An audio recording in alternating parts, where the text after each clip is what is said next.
incredible winners and incredible losers. Now you decide which one you want to be part of. When someone turns around and says that now is not the right time to invest in property, where exactly are you getting your information from? Focus on the strengths that you need to develop, not focus on the weaknesses.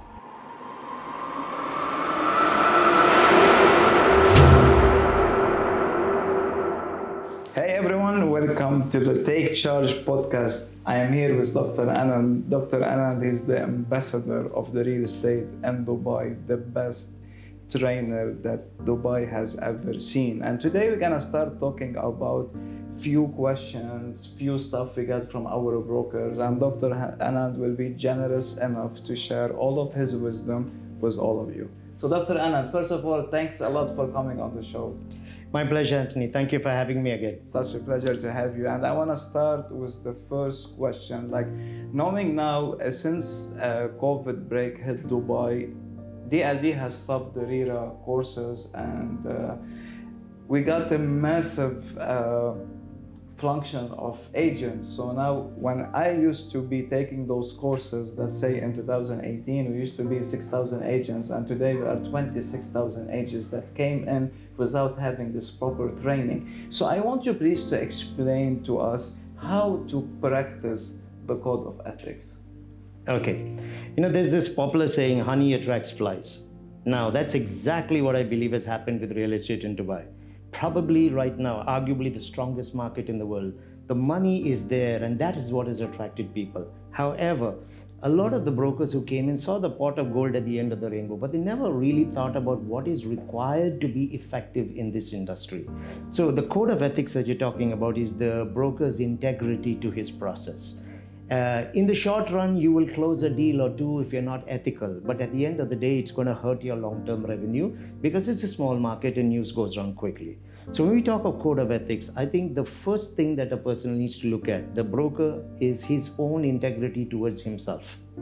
Today, we find a lot of brokers today, just to close a deal, are willing to compromise on their own values, the commissions that they get, anything to simply close a deal, failing to realize that once I have closed a deal, offering that sort of a kickback or discounting on my own earnings, all the referrals that I get from this person going forward will have to be handled the same way, because that's the message that's going to go out there. Secondly, it becomes my own pattern where somewhere on the inside, I'm going to lose my own natural confidence that I can work with the big ticket investors, and I can at the same time make a career for myself. So I begin in the industry on the wrong foot. I continue with that, and that becomes my pattern, and eventually I'm working hard, but I'm not making the kind of money I should be making, because smart investors can recognize that the only reason you're surviving in this industry is not because of your professional approach, but it's because of your concessional approach, what you are offering them. So code of ethics, I think the first thing is be true to yourself. You have a family to feed, you have dreams, aspirations. Don't let anybody take that dream from you, not even an investor. Stand your ground for who you are. If the client is not willing to work with you, walk away with respect. Have the courage to do that. Walk away with respect, and you will find that the market will come looking for you once you have started to close the deals on the confidence and the professionalism. Your referral quality goes up. You're able to convert faster when you work with quality referrals who believe in your potential rather than your ability to give them the money which is rightfully yours. The second thing that comes into code of ethics is your representation. As a broker, I am acting on behalf of both my seller as well as my buyer. It is important that I represent correctly my seller. So to simply get a listing, to promise an additional 500,000 that I'm going to find you a buyer, is eventually going to destroy your own credibility. Sellers today do not want to give their units on listing because they have believed in the brokers who assured them that at the price that they had asked, they would find buyers. And then they waited for 4 weeks, 6 weeks, no sign of the broker. They've had to follow up with the brokers. And so over the years, some credibility of the broker community has been damaged. So today, people do not want to list with brokers because they believe that the broker is taking the listing, but he's not going to find them the credible buyer. And this happens where if a client is expecting an amount that is not realistic, the broker is not professionally competent to be able to explain why the opportunity window to sell this unit is going to be damaged because of the unrealistic positioning of the product. So integrity is ensuring that you are able to get your seller to agree with you that the most opportune time for me and window that I can operate in is dependent on the correct positioning. Because what they don't understand is, you see, when you list overpriced, you now compete not against one but two markets. The first is other units or homes very similar to yours suddenly become more attractive because they're 250,000 to 400,000 lesser. That unit is going to sell faster than you. So you're actually helping the other seller get his unit sold. Now, the second market that you're going to struggle with is if you're asking a 400,000 over the market price, there is a unit down the road with an additional bedroom and a better waterfront view, which can be got with that extra 400,000. Why now would I put my 400,000 for this unit with you when I can get a bigger unit, an extra bedroom, and a much nicer view in the same money? So once again, you are helping another seller with a better quality unit sell his unit because you are positioning yourself in the wrong bracket.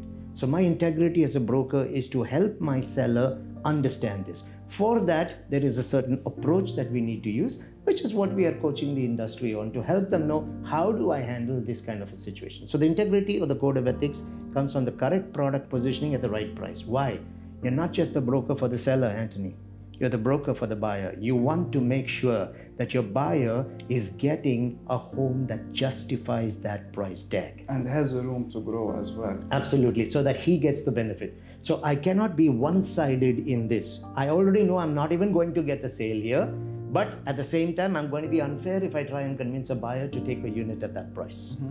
The third area, which I find again with a lot of brokers, is there are sellers who understand that the negotiation game is going to happen. So they suggest a price and then they tell you privately, I'm willing to come down about 200 to 250,000. That's my closing price. That's my closing price. Yeah. Now, what happens with the brokers is, to attract the buyer and come, they go out there and they immediately spill the beans on this. He will close at this price. Yes, and they're taken away the negotiation leverage. So now what I have actually done is I've been fair to my buyer as a broker, but I've been unfair to my seller because I didn't even make the effort to get him the kind of money he's looking for. And probably more important than both of them, I've been unfair to myself as well. This is going to affect even the earnings that I would get from this business. So I think these are a few things which brokers need to be really careful about, because they're building a long-term image. And there's one last thing I would add into it is your own professional competence in terms of reading the markets, understanding where the market is going, performance of a community versus another community. If we are not on point with all this information, we might tend to oversell the performance of a product or a community, but we may not have the facts to back it up. The credibility that we have comes into question. At the end of the day, I might sell that villa, but I would never be able to go back to that seller with a new opportunity in the market, or to get references from his friends whose homes I could sell. So I'm going to lose in the long run. So code of ethics has to be absolutely at the top of my list if I want to be a long-term player in this market. Code of ethics towards the company. Code of ethics towards the company, for me, it is the company is investing a lot in terms of creating their own brand position out there, marketing, the lead generation that they are creating.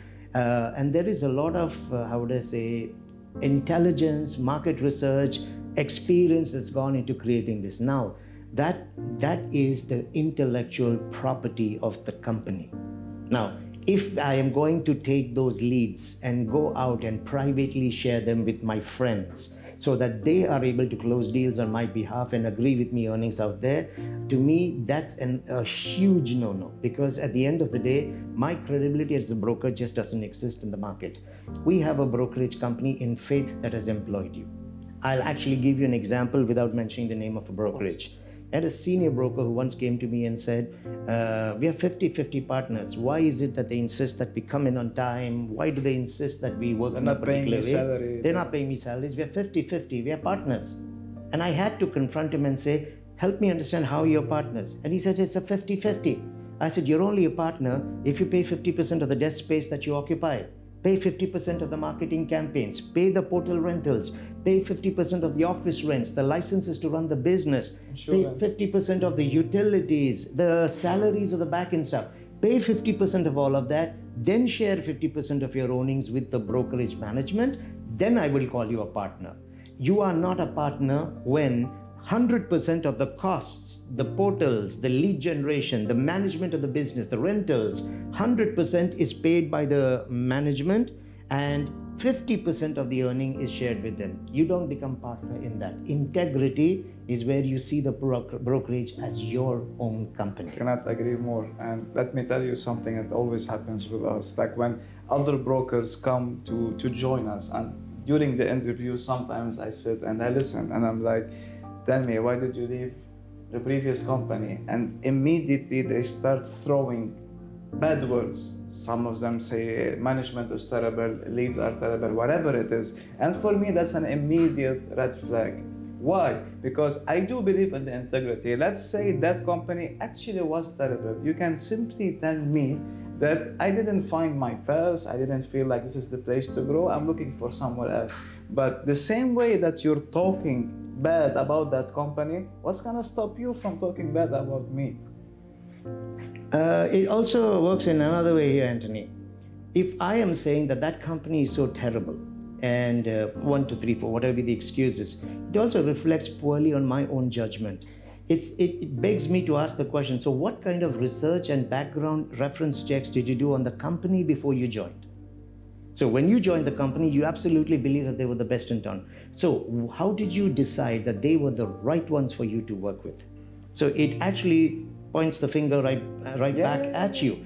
And then you joined that company, and what made you stay in that company for so long before you decided to move? So what you're telling me is you were okay to stay in a company that has got bad leadership, does not generate leads well, does not coach and train you. What does that tell me about you as a person? That you can take any offer just for you to feel like you're... Absolutely. There's probably no serious company ready to touch you, and that's the reason why you're in that position. I'm sure you guys are taking notes because now we're gonna take this to a different level. Doctor, tell me, how to identify a good broker? Great question. Okay, it's probably in the minds of most of the buyers and sellers in the Dubai market as well. Of those, how to deal with 100%.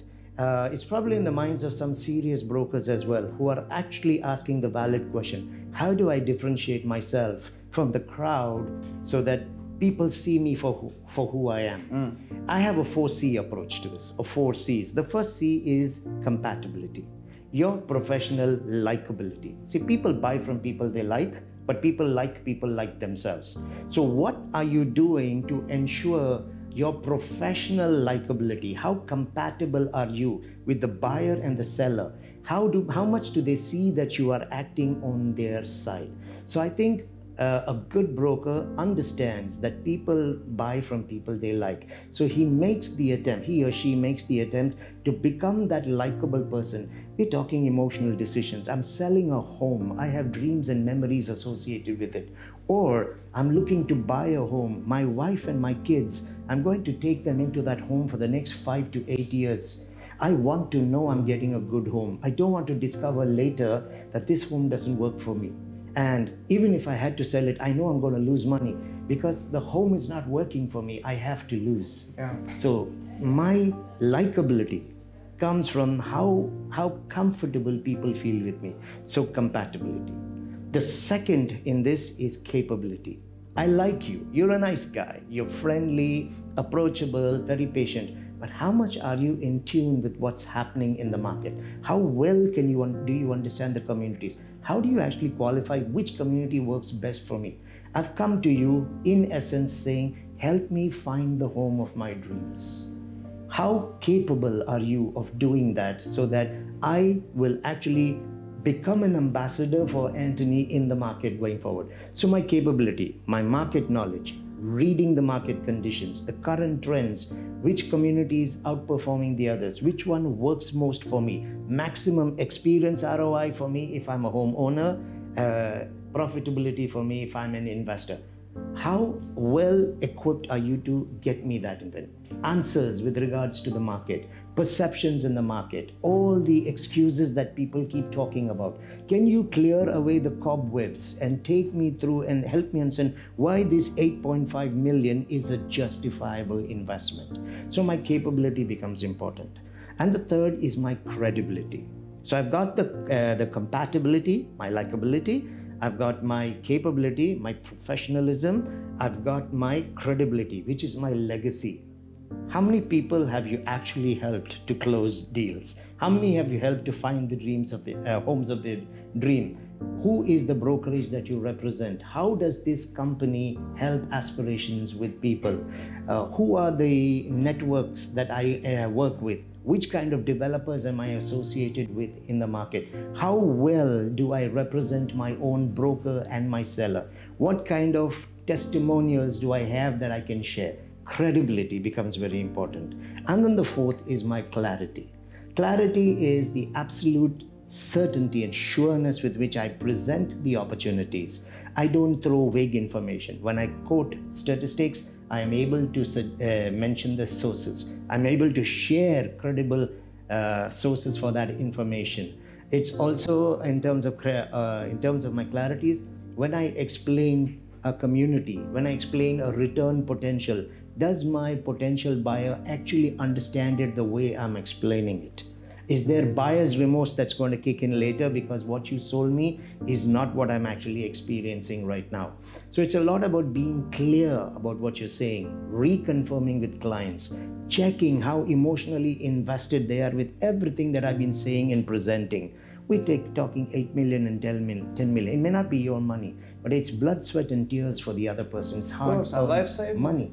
And he's going to take his wife and children into that home. I have a huge responsibility as a broker where I need to be likable, I need to be professional, I need to have the capability, I need to be credible in what I do, and I be clear.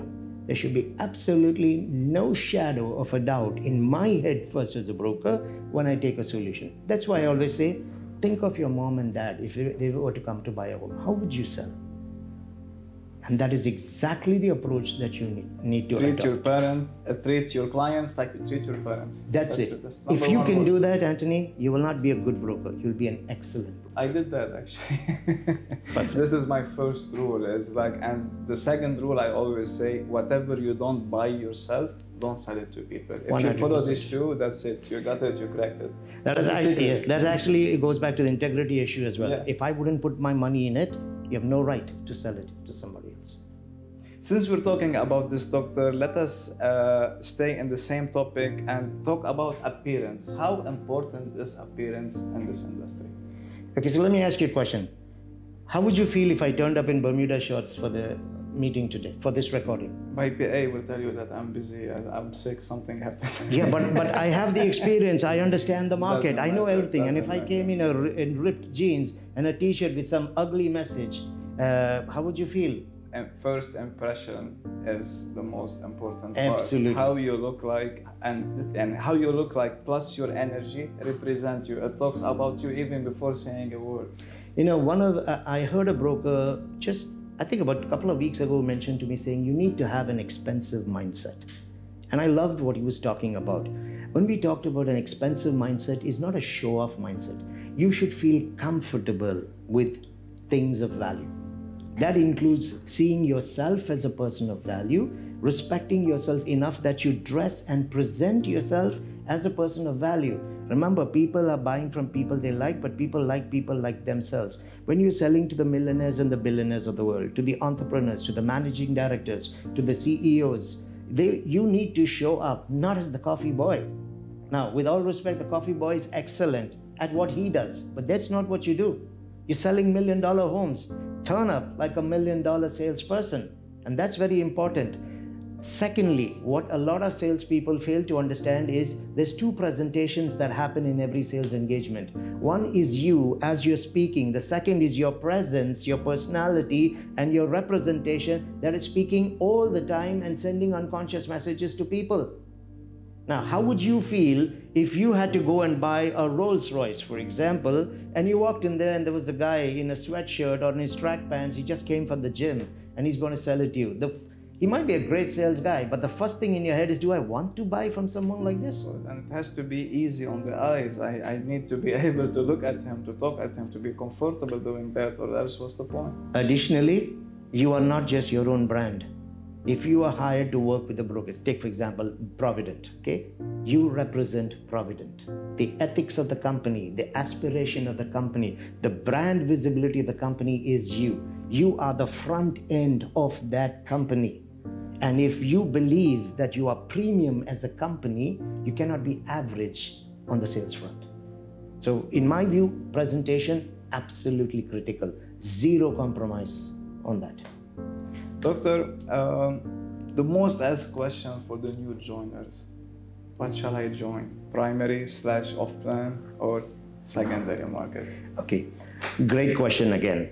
My answer to that is there is no one specific market. Both markets have been doing extremely well. However, my advice to you would be, if you are a new joiner and you don't have industry background, the brokerage that you join, your first responsibility is to ensure that you're joining a brokerage that has got a proven track record. Just like the brokerage company is checking if you are the right person for them, you have the right to qualify if the brokerage is the right one for you to be. You're starting your career. You want to start correctly because first impressions matter. I want my impression of this industry to be the correct one. Therefore, I need to choose the correct brokerage, not any and every brokerage that gives me the opportunity. So that's my starting point. However, once I come into the company, being new to the industry, there is the wisdom of the leadership. A CEO in the company, a head of sale in the company, a head of HR in there, owners of the company, the management team have got to that position based on proven excellence and experience. They've reached there, they've put the money in the bank, they've created the brand names for themselves, and they are credible. They understand the industry, they understand what makes brokers successful in this. When you join their company, the only reason they allowed you in through the front door is because they wanted you to do well, because only if you do well, they will do well. So we are not hiring bodies, we are hiring the people who will take us to the next level. Our aspiration is built on people who come into our company. So when they have the experience, they are already thinking of which is the market, secondary or the primary, where you would do well as your launch pad. Listen to them. They understand how. Once it has been identified that we think you will do well in primary or we think you will do well in secondary, then comes the next question. Okay, now that it's been identified that I should be in primary, what should I do so that I am effective and I can have a really good career in here? The danger here is when we join new in a company, we listen to everybody around us. So there are people who will start to tell you primary will do better than secondary or secondary will do better than primary. So we start listening to people who are not in the leadership or not in positions of excellence in these companies. Or not even closing. Or not even closing, which is even worse. I wouldn't even know why you would listen to such a person. But the fact is, I listen to these people, they seed a thought in my head, and now my leadership sits with me and says, we would like you to start in this particular division of the company, and I already have internal resistance. And my internal resistance is built on what? Certainly not my experience, because I don't have it. I don't have the maturity level in this industry to decide if my leadership is right or wrong, but I've listened to Mickey Mouse, who's an average closer in the business. He has put the Mickey Mouse thought in my head, and now that is making me resist the option given by the company. And the company has only one thought in mind. How can I make you succeed? Because when you succeed, we succeed. So listen to your leadership. Doctor, I would like to add on what you said. Like I always give a very simple example. I tell them, okay, what would you buy, a Ferrari or Lamborghini? They both look beautiful. And they were like, oh, like you have to drive it. So when you come in and you're so confused between the off-plan and the secondary, the off-plan, let's agree on it's an investor game. You need to speak to investors. You need to know your numbers. You need to know all of this stuff. When you're dealing in secondary, there is also investors, but most of the people coming, they are families looking for their forever home or whatever it is. So are you good with families or are you good with numbers? Practice it, and from the practice, you can tell which direction it will take you. Completely agree with that. At the end of the day, there's a personality to each product, right? And that's exactly why leadership understands the personality of the product. They're now working with you in your first few days. They're beginning to see your personality because you still can't relate to the personality of the industry. And based on their experience, they're connecting the right personalities together, which is the reason why I was saying, listen to your leadership. And after some time, make your own conclusions. Now with all of this crazy launches happening in the primary market, like we're seeing a week minimum 4 to 5 projects being launched. Like how can someone keep up with this stuff, get all of this information and stay on track without losing focus? Like what would you like to give an advice for this topic? Okay. We are in one of the top performing markets in the world. Not only is it top performing, it's one of the most aggressive markets in the world. In an aggressive, top performing market, you're always going to have a flood. This is a tsunami of launches coming at you. Now, if you're going to try and take a stand against a tsunami, we're going to blow you over. I think the smarter move here would be for you to identify your core style and pick a niche. Are you going to do beachfront properties? Are you going to do commercial? Are you going to do residential? Are you going to do downtown, desert lifestyle communities? Pick something or sit and work in consultation with your leadership and identify. Once you have picked a particular type of product or even a community like a beachfront, that's when you specialize in that. You don't have to run selling every single thing. All these communities are doing well, but you don't have that kind of, it's going to take you 5 years to master everything in Dubai. But pick a community, build that personality of the community upon your own personality. Now, once I have done that, I then need to understand who is the right kind of person I need to approach, the right prospect for that kind of a lifestyle. So once again, you don't run after the world, just like you don't run after every community here. You identify the one that you believe resonates with you and you can sell it well. Identify this community is designed for which type of buyer or homeowner. That's the one you got to go for. Then you identify your networking channels that take you to those kind of people. Which type of exhibitions you would go to, which portals are you going to be listing on, which forums you would want to become part of, which community activities in Dubai you want to frequent and get to find these people. Then what's key after that is develop your own secondary sales support. Now, what do I mean by that?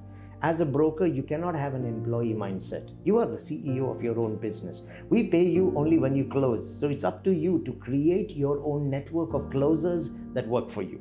So if I have decided I'm going to go into beachfront communities and I target 3 or 4 developers that I want to specialize in, your next job becomes qualifying which salespeople in the broker's team are the most effective in closing those communities. Build your network with them. Sit with them. You demonstrate to them first why you believe you have the ability to bring the right kind of person for the product. And then ask them to demonstrate to you why they are the best person for me to take this potential buyer to. So find the performers, the closers, the ones with the integrity and the right brand positioning for that kind of product in the developer. Build your relationship with them. For the sale to be effective, there are multiple things that need to come together. There is the personality of the product that you are representing, beachfront lifestyle. There is a certain personality of buyer who's interested in that. A certain personality of a salesperson aligns better with that product to sell it because his heart is on fire for that kind of product. And then there is the salesperson's personality that resonates with the same. When all these personalities come together, that's where the magic happens. And by the way, when all of these come together, you don't sell. You help people to buy.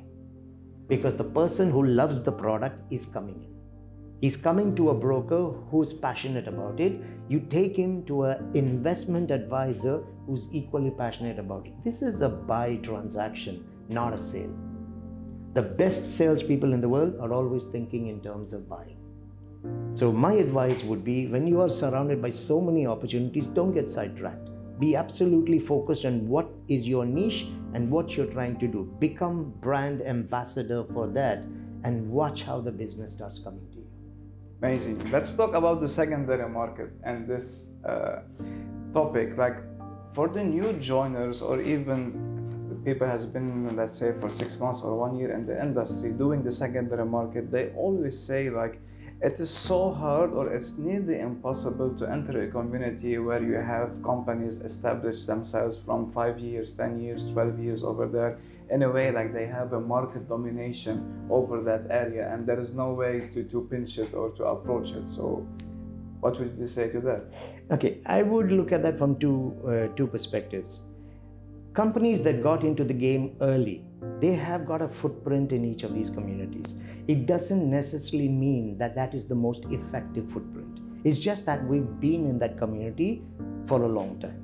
I know new brokers who have entered into communities where brokers have been there for a long time and they've absolutely killed the market. So being in a market for a long time gives me a certain edge in terms of brand presence, familiarity and awareness of these kind of brokerages in the minds of the sellers and buyers in that area. But at the end of the day, we know that 54% of the reason anyone invests or buys is because of the salesperson's approach. It's not necessary. The company may be premium. The person operating in that area may not necessarily be so. When I walk into that community, I have 2-3 approaches here. My company may be a recognized developer. A broker. I may be new in the market. I can use a third-party approach. Anthony, the reason why so many sellers list with us is when you work with me, it's not just me. I have a team of 12 brokers who have a combined experience of 60 years between them in your community. When you list with me and when you contract me to sell your home, you don't get just me. You get 12 brokers passionate about that area with around 60 years of experience and network creation with them. That's what you get. That's beautifully said, especially that nowadays a landlord can only list with 3 agents. So when you tell them like I have a team in my back, I have a huge army that we can sell it, I think it's a absolutely. And nice approach. It's an army that has got the approach directly with the buying community as well. And you're right. Since you can only list with 3 now, would you prefer listing with a broker who works for you or a team who's going to work for you? Which one's going to get you the results faster? So I think that is the approach that I would take if I'm in the secondary market. There's one more thing which I'd like to put here. What the brokers tend to struggle with is when they go and talk to sellers in that area, sellers turn around and make statements like, I'm already working. I have a broker in this area. I don't need to work with you. I've been with this person for the last 5 years. Now, there's 2 things here. We don't even know if he's serious about that statement or if he's just using it as a brush off, right? So what you want to do is ignore the statement and in fact you just complement it, add to it. So the seller says, but listen, I'm already working with the broker, 5 years I've been with him in this industry. I would simply say, that's fantastic. Why don't we just double your chances then? Let's double your chances, right? You've got this broker, continue with your relationship with this person. But if I could get you that serious buyer, cash buyer, willing to give you a price that's attractive, if I can get it for you quickly, would you be willing to work with me? Get them first to that point of agreement. That opens the door for secondary phone calls and the relationship you build. Now your role is in your next phone calls and your WhatsApps, show him why you are better than the other brokers that he's working with. Don't put down the other broker. Show him why you are better than the others he has worked with before. So once you have done that, you will find this person opening out or leaning towards it. The reason why sellers resist it is we have brokers who try to explain they are the best, not to work with the others, work with me. And that means you're hurting the loyalty of this owner with someone with whom he's got some relationship. Don't do that. Simply compliment it. Say, perfect, why don't we just double your chances? And that's the way you can get in and start working with these sellers. Beautifully said. Doctor, when a landlord gives this broker a listing to work on, I don't want to say most of them, but I don't feel like the feedback or the updates are being done properly on the weekly basis. Like, what is the perfect formula? Let's say I gave this guy my property. On what basis he should update me and how we should work together? Okay, this is one of the biggest, pains of the sellers in Dubai. Until I give you the listing, you're on my case. You keep calling me, you keep following up with me. But once the listing is given to you, you disappear. And you will follow. Yeah. The landlord will follow the agent. 4 weeks, 6 weeks, I have to call you and say, what's happening with my property? Now, let's first understand why brokers don't get back to them. The first, they probably took a listing at a price that is not realistic. So even they know that there's no one they can bring to him.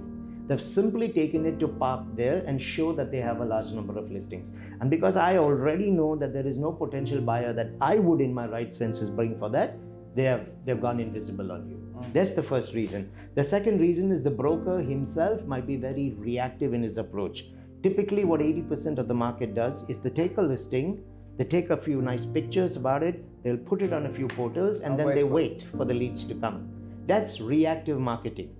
But that's passive marketing. But in active marketing, we become aggressive. We will list, because 97% of the buyers start their search online before they move offline to work with a broker. I don't want to miss that 97%. So I will list on those portals. However, I will spend an hour, 2 hours every day talking to 5, 10, 15 brokers, 15 buyers in the community, actually asking them if they would be interested in looking at your property. That's when I'm able to come with more credible feedback.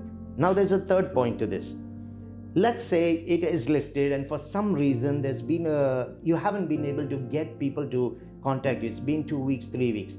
You should make it a principle that every 3 days you should give a call to the seller. Even if he doesn't have any offer or call. No offer. See, sell your effort. I may not have the buyer. Even if I'm working to find a buyer, but I'm not in touch with the seller, in the seller's mind, nothing is happening. You're not active. So sell your effort. Call up Anthony and say, Anthony, hope things are good with you today. Anthony, the reason I'm calling you is I just wanted to tell you what's been happening in the last 3 days. I've spoken with X and with Y. I got a couple of offers, but they were really quite low compared to what we're looking for, which is the reason why I didn't follow up on them. But I've also spoken to 2 other brokers who have some buyers who are interested. I'll give you a call every 3 days just to let you know. Now, what are the advantages? The first thing is you set yourself apart from most brokers because the landlord actually is surprised. Every 3 days, this broker is actually calling me. Every 3 days. I don't have, and he's selling at least his effort. I don't have to guess what's happening. The second thing that happens is after 2-3 calls have happened, a familiarity builds with this broker. I'm now used to picking up his call. I'm used to having conversations. When people have conversations 4 or 5 times, they're more willing to accept and adjust with each other. At some point, you might want to look at a price adjustment or elongating the opportunity window for the client. When you have to make such suggestions, they're more open to listening to you because you have justified making that statement because you've been showing them what you're doing. When you don't stay in touch with me for 4 weeks and then you tell me, you know what, I think we need to do a price adjustment, on the basis of what? So you build the relationship, which is very important because you have to set them up to be open to a suggestion from your side. So that's the reason why I absolutely think they must keep in touch. Constantly sell your effort even if you don't have the buyer. Let's say that in this scenario where even the listing is like well priced, but for some reason, sometimes something's happen, it doesn't sell. When should the broker start telling this landlord that, in my own opinion, I think we should drop the price if you're willing to move it and you're in a rush, or else we keep it? Like after 3 weeks, 1 month, 1.5 months, in your opinion, what will be the fair? Okay, I think this idea needs to be seeded in the beginning. In the beginning. If I don't seed it in the beginning, I'm giving the unconscious suggestion, relax, I'm going to find somebody. Because I've not been suggested this. So when you give such a suggestion, you never talk about words like dropping the price, price reduction. These are words that nobody likes. The word we would be adjustment. We would do a price adjustment schedule. But the way to do it is when you present these, you have to use a third-party approach. So Anthony, from our experience, we found that the opportunity window for homes in your area, when priced correctly, is usually between week 2 and week 4. So what we're going to do is we're going to go with this price. I'm going to share with you my active marketing campaign, what all we're going to do. I'm going to give you updates every 3 days. Let's monitor the market very carefully, which is why I'll call you every 3 days. If we find for whatever reason the effort has been done, but we're not able to get someone in that, let's look at extending your opportunity window from 4 weeks to 6 weeks or 8 weeks. And the way to do that would be considering an adjustment to the pricing, which we don't need to do now. We'll look at that later. Now we monitor and we see what's going to happen. Optimize week 2 and 4. But if we don't have a strategy beyond week 4, the opportunity window is going to shift from you to the buyer. Because the buyers who are also aware with their brokers that there's an opportunity window of week 2 to 4, how come this home hasn't moved? So the leverage moves to their side. So the opportunity window shifts. So to keep it with you, we will look at a couple of strategies to extend the opportunity window so it stays with you. But we don't need to worry about that for now. So when you seed them with this, they recognize that they're working with someone who has experience, someone who's honest, someone who's really thinking about getting their home sold, who's already said, I'm going to give you feedback. Every 3 days, let's put our finger on the pulse.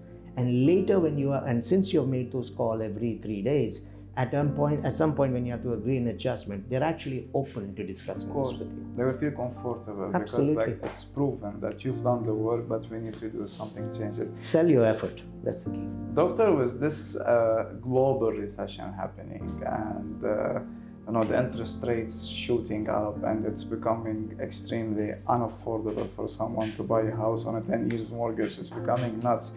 How can we in Dubai show people like Dubai is not really affected by this? Actually, Dubai is really on the rise. We're seeing every project being launched selling out in 2 hours, which is madness. So how can we justify the growth and the success of Dubai and give like this kind of clarity and comfort for people like you shouldn't be worried about putting your money in here? Actually, ride this train before the train takes off. All right. I can answer that question, Anthony. How many hours do we have for this? There's about 50 different reasons why Dubai makes absolute sense. So let's look at some of the key ones here. Let's firstly look at credible reports that talk about worldwide performance on real estate. If you look at Knight Frank, the Knight Frank report, which just came out a couple of weeks ago, actually has predicted a 13.5% rise in prices for Dubai next year, when the global forecast was dropped from 2.7% down to 2%. So globally, they're revising it on a downward trend, but the same intelligence and the same research is enhancing Dubai by 13.5%. That's a 550% increase in terms of the international markets. The second and third, Miami and Vegas, are at 4% and 4.7%. We're going to be growing 3 times that rate. So what's catalyzing this growth is important. The first thing that we need to understand here is that the personality of the Dubai market is very different from all the other markets. Most of the other markets that are in the top tier, the top 24 to 25 cities, are well-established markets that have been there, some of them for as long as 400 to 600 years. Now, in those markets, they are largely secondary or ready home markets. There is hardly any off-plan sales that is happening in those markets, 4 to 5% in most of those cities. And even in those cities where off-plan is allowed, you have to finish a 50% construction in some of those cities before you could sell. Dubai is the other way around. So when you have a market where over 90% is ready homes market, that's where you find a lot of homeowners are looking to buy and they are looking to mortgage the homes. For them, the home buying has become expensive and therefore homeowners are dropping the prices by $30,000, $45,000 to offset that increase in the interest. And that's giving the perception that the prices are dropping. But in Dubai, the prices are going up. We had a 21% increase. And the reason for that is we are in a new cycle which has been fueled by how Dubai handled the pandemic and showed that we are back in business. When the world remained shut, we were open for business. So investments started to funnel into the city. Now, investors are smart. They didn't funnel it just because that was the only open market. They funneled it because they saw the government responses. They saw what was happening in other global economies in contrast to Dubai. So that is the reason why they had the confidence in Dubai. Now, the personality of the Dubai market is actually now the other way around. At the start of 2022, it was 2 units in the secondary market to 1 unit in the primary. We expected to equal each other by the end of the year. It's already reversed. It's 2 in the primary to 1 in the secondary. And when it is primary market driven with all these launches happening, these are investors showing up now. Investors are cash buyers. So they are not affected by the increase in the rents. The mortgage market takes a hit But if you look at the cash to mortgage ratio, even if you look at yesterday's figures, 1.23 billion, it was 81% cash and 19% mortgage. If you look at the entire year, for the 11 months of this year, it was 83% cash and 17% mortgage. So in a market that is heavily cash driven, the impact of the increasing rates is not the same, not as much. So that's one thing that has driven the market. The second thing that has driven the market is all the initiatives that's being created to boost the number of people coming into Dubai over the next 3 to 4 years. Everybody understands property moves in cycles, which means that this cycle, while it's on an excellent upward trend, at some point 2 to 3 years later is going to flatten out and start to dip. That's when some people get the perception that the market is slowing down, panic selling starts. The government in Dubai has been very strategic. They have looked at how the dips have happened in the previous 2 cycles. Now we have actually proactively introduced initiatives to slow the dip down when the inventory hits the market. What are some of these initiatives? We now can get a 10-year visa with just 2 million. So we've had you pay only 20% on 20%. Yeah. That means more and more people will be encouraged now to invest, which means they'll buy up the units and they can get visas. So we've already seen about 300,000 applications have been approved. In the years to come, the next couple of years, you are going to find these in the hundreds of thousands. These are people who are going to come in. Many of them will be looking to take a ready home at the 2 million because they can get visas for 10 years. So the idea is to get people coming into Dubai when the supply starts to come in so they can eat up the supply faster than in previous cycles. The number of trade licenses issued for new businesses between last year and this year, 8,000? no, 71,000 commercial licenses. Forget the professional.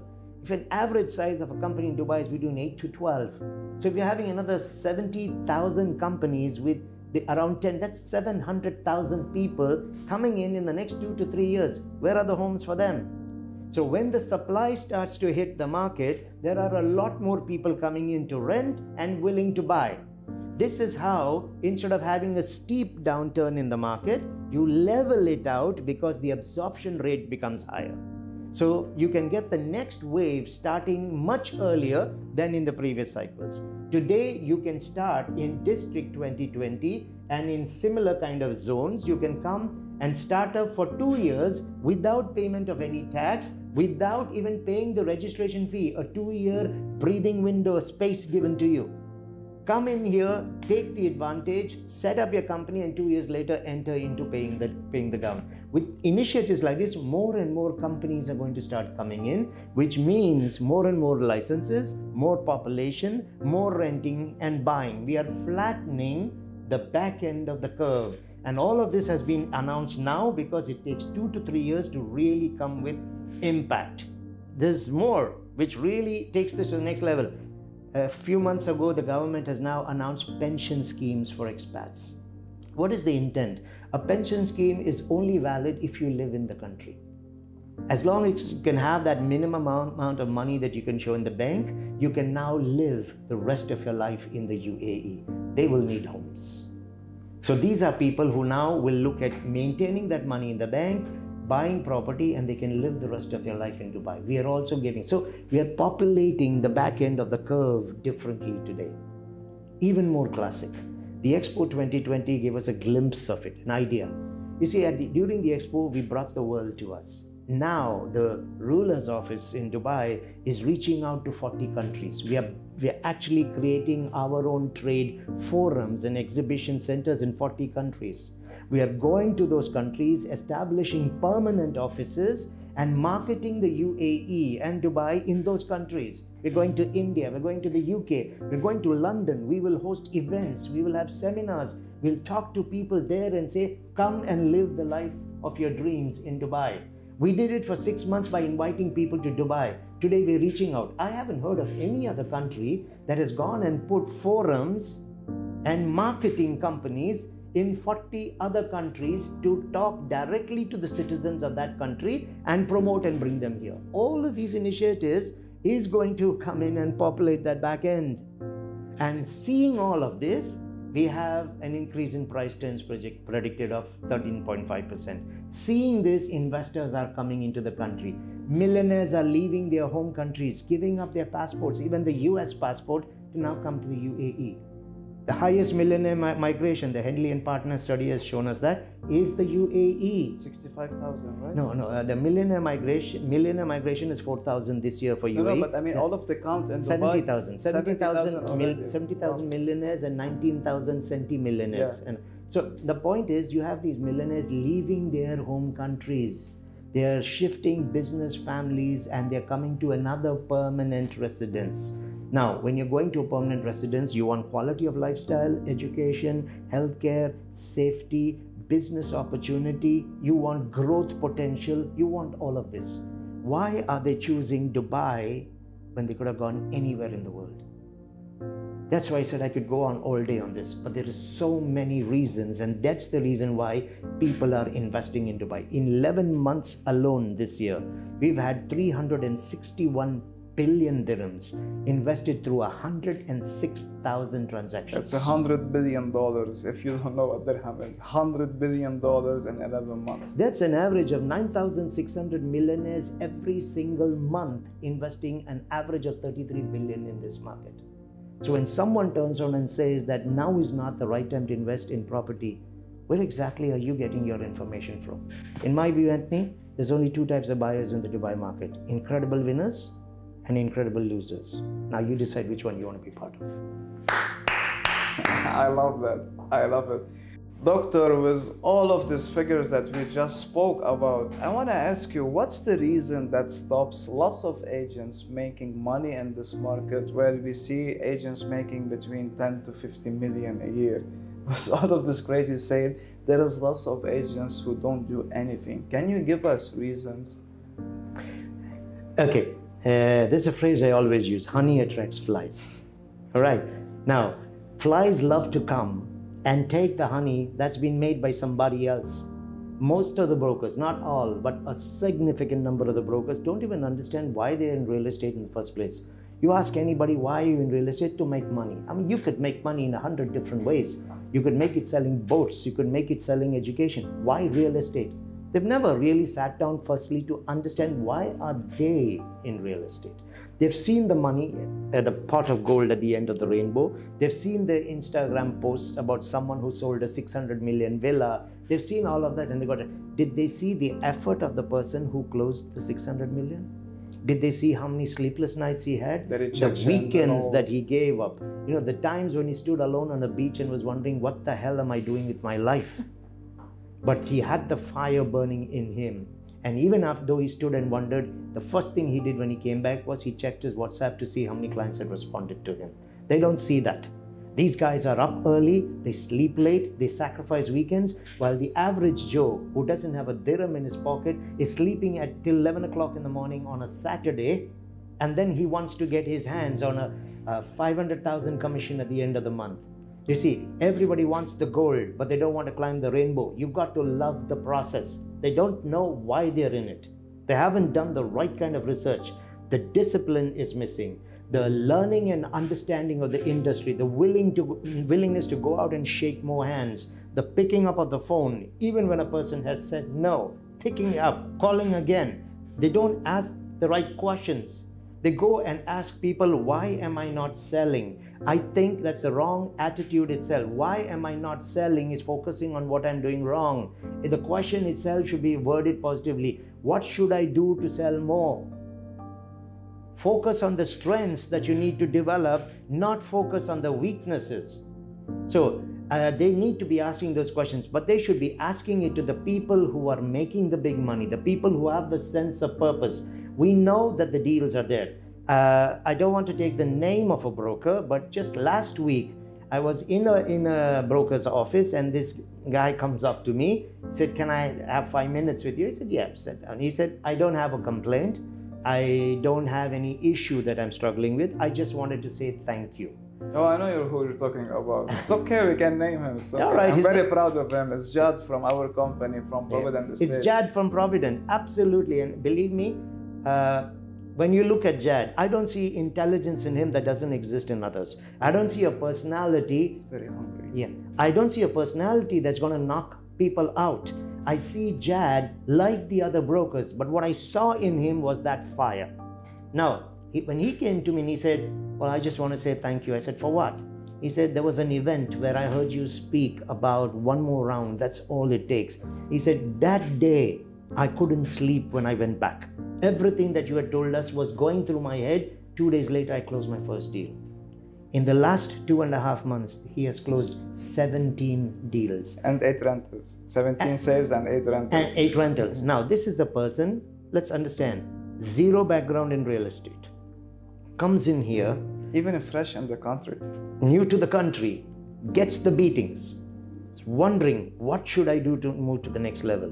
Grabs that opportunity, puts in the hard work, and he's closing the 17 deals in the 8 rentals.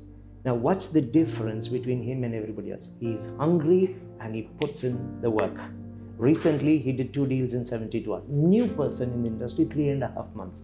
There are others who close more deals. Credit to them. But I'm giving an example of someone who's new, but who puts in the hours and the effort. Today, if Jad picks up a phone call or if he goes to meet someone, he goes in as king. Because he knows that he can do this. And he has the confidence Absolutely. now, and he has the record, and he can tell lenders, even I have done this in this building, I will do the same for you.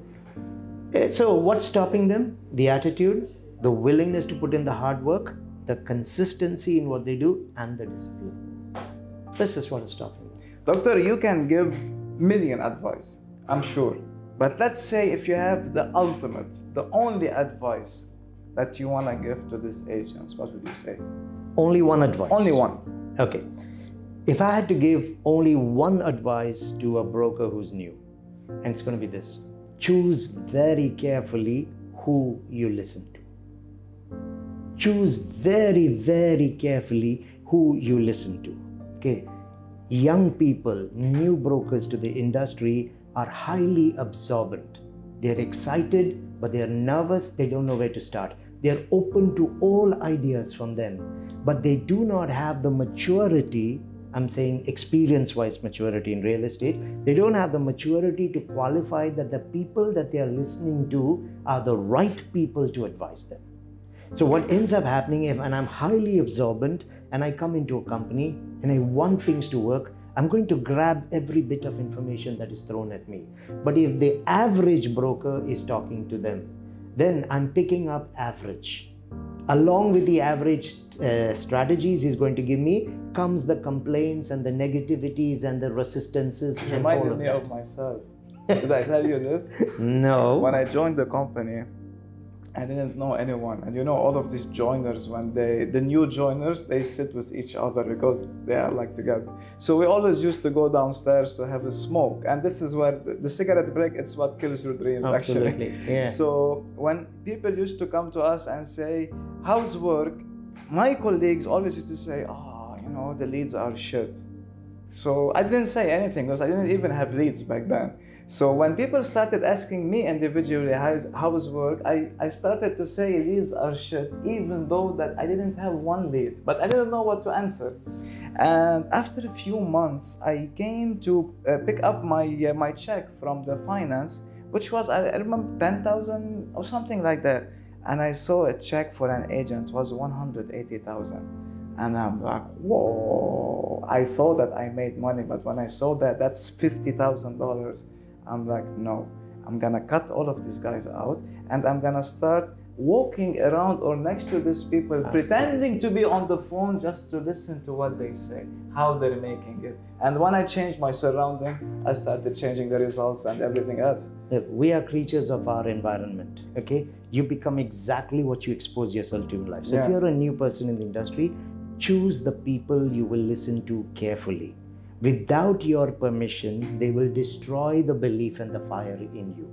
And because you're highly absorbent at this stage, you will grab onto anything that you get. In fact, the people walking around who have all the time to talk to you, they come across as the experts, but they've just found someone else with whom to vent their negative energy. But look at the desks. The ones who got purpose, the ones who have intent are at the desk. They are making the plan for the day. They are putting their notes down. They are making the calls. These are the people you should be listening to. And they'll give you the time. You cannot go and hang out with them all. The only reason the others are hanging out with you so much is they don't really have anything better to do. So the question is, how do I find out who is the person I should be listening to? It's very simple. I think the results speaks to Look at the leaderboards in your companies. The names are all there. Watch the people who are adding value at work, not the people who just keep talking. Hang around with them. Make it a conscious decision. I will watch at least 5 YouTube videos every weekend on sales. I would put an objection. Let me think about it.